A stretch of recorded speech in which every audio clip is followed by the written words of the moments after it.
Hey guys, Boston Chris here with another awesome video for another great deck build here on Back for Blood. And I wasn't going to make this video, guys, but oh my gosh, this build right here is getting me through No Hope. It got me through Nightmare. It doesn't matter which cleaner you use, although some cleaners definitely enhance the build. I'm going to go over each card in the build. I'm also going to go over some other cards that you could decide might work better for you than the ones that I enjoy. I'm going to tell you what weapons work the best for me, what cleaners work the best for me. And this is all solo gameplay with bots that I'm using this build for. So you can also kind of work in your own teammates with finding builds that work from them, right? That can enhance your build. But I kind of call this a fire resistance, fire damage tank kind of build. It relies heavily on trauma resistance, temporary health, and bolstered health. And I'm going to kind of show you what I mean here just by the cards that I am using. This build is basically, it's the three most important cards are Expired, T5, Money Grubbers, and Pyro. And I'm going to explain why all three of those are by far the most important cards in this build, and why this makes your gaming in this game much more easy. The first one, Expired T5, replaces your support slot. That means you will not be able to pick up heals with this build. No med kits, no pills, no bandages, nothing in the support slot. What this does, it creates a powerful blast that deals 20 fire damage to weak spots. Okay, and then after that initial blast, it continues to deal 1 damage per second for 7 seconds. This costs 75 rifle ammo to use, and I think it has a 25 second cooldown.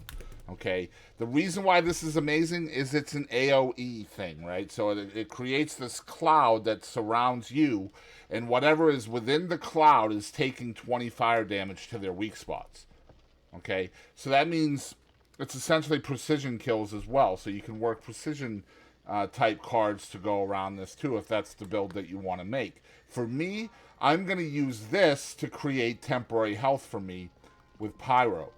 Pyro gives me 100% more fire damage, but it also gains 3 temporary health for each thing that I kill with fire. So that means every time I kill something with fire, I'm gaining 3 temporary health.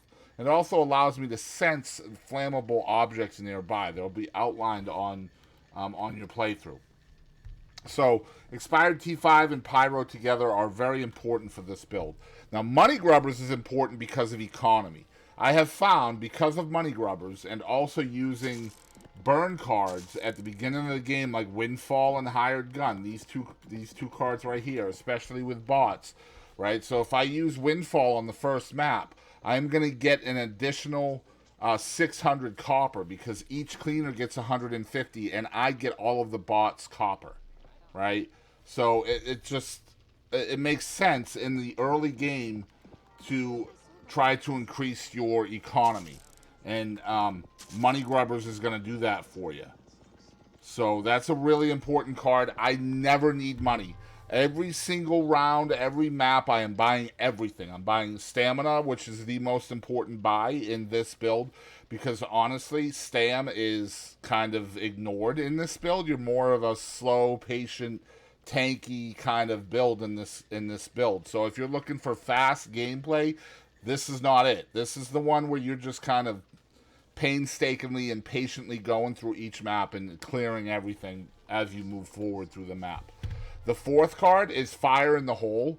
What this does is anytime I throw an offensive accessory, I'm automatically gaining 20 temporary health and 25% sprint speed for 5 seconds.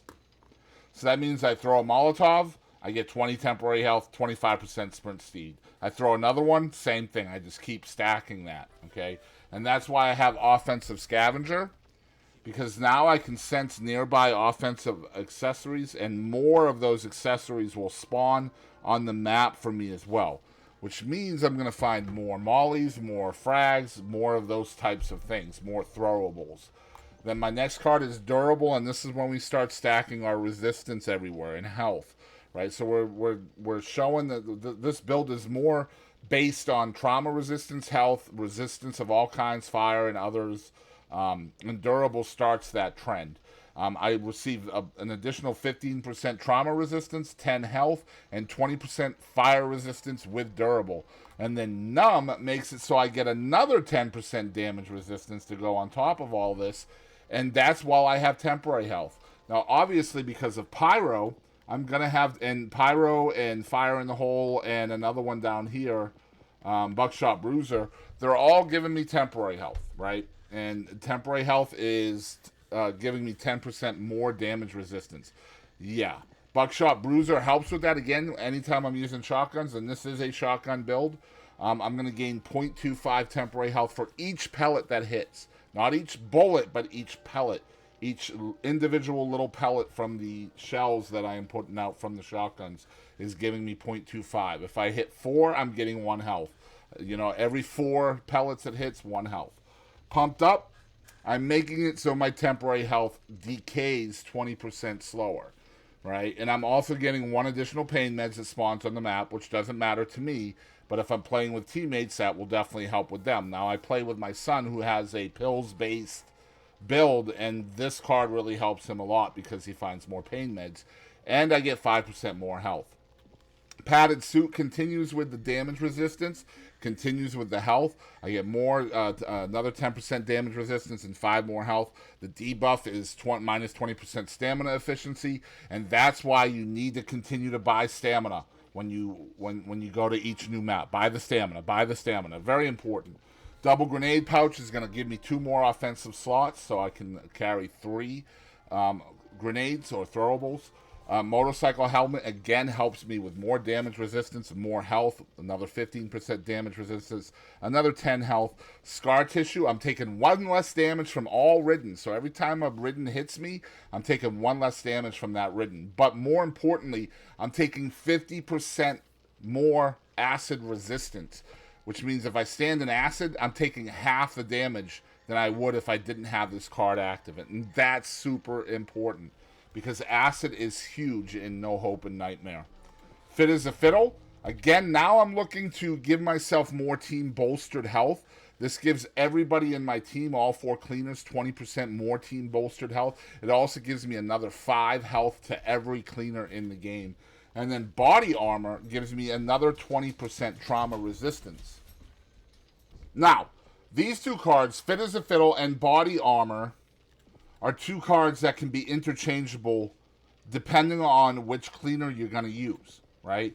So in my opinion, the best cleaner to use with this build is SHARICE, and I'm going to show you why.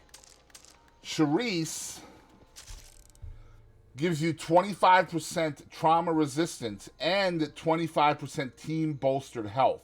Plus, of course, you get armor that can fall off a ridden when you kill them, right? So, but yeah, the trauma resistance, 25% team bolstered health. Huge things with SHARICE on that build.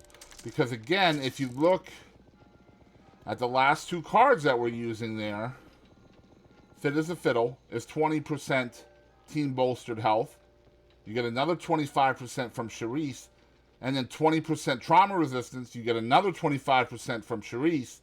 So if you're using SHARICE with this build, you are an absolute tank. But you can also use different cards in those 2 slots. Another cleaner that I really like with this build is Mom. Mom gives you her team. Mom heals her team for 25 temporary health when a teammate is in-capped. So anytime somebody gets in-capped, you immediately get 25 temporary health. Everybody on the team gets 25 temporary health, right? And you get 100% team revive speed, 20% slower team temp health decay. So you've already got 20% with a card. Now you're getting another 20% of temp health decay here. Okay, obviously the +1 support inventory isn't very helpful here, but if you can find somebody, like my son runs Mom with a pills build, and I run SHARICE with my fire tank build, and the 2 of them together are nearly unstoppable. It's really ridiculous. Now, I want to show you guys some other cards that really work well with this deck. And again, the top, say, 5 cards or 6 cards are really important. But a lot of these cards down here are interchangeable, right? Like body armor, fit as a fiddle, scar tissue.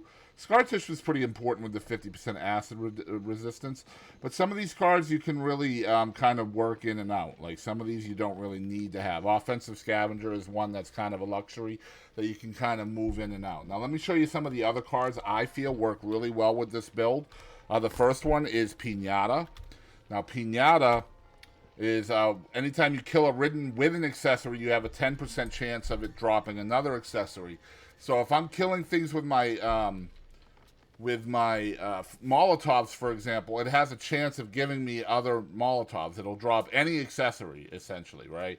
So toolkits or health kits or throwables, anything, right? So the reason why I don't use it is because I necessarily don't get always throwables. So it's really, I don't feel like it's going to be a huge game changer over any other card I have in the deck. Breakout is another one that is really good to go with this deck, because, especially if you're playing solo with bots like I am.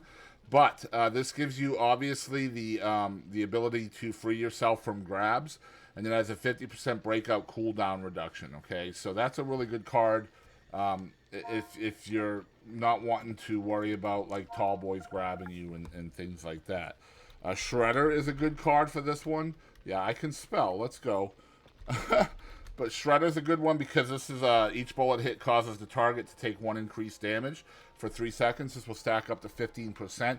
And I can tell you with shotguns, each pellet of the shell counts as 1 bullet, right? So if I hit somebody or a ridden with 6 pellets, that's actually going to give you the 15% right off the rip.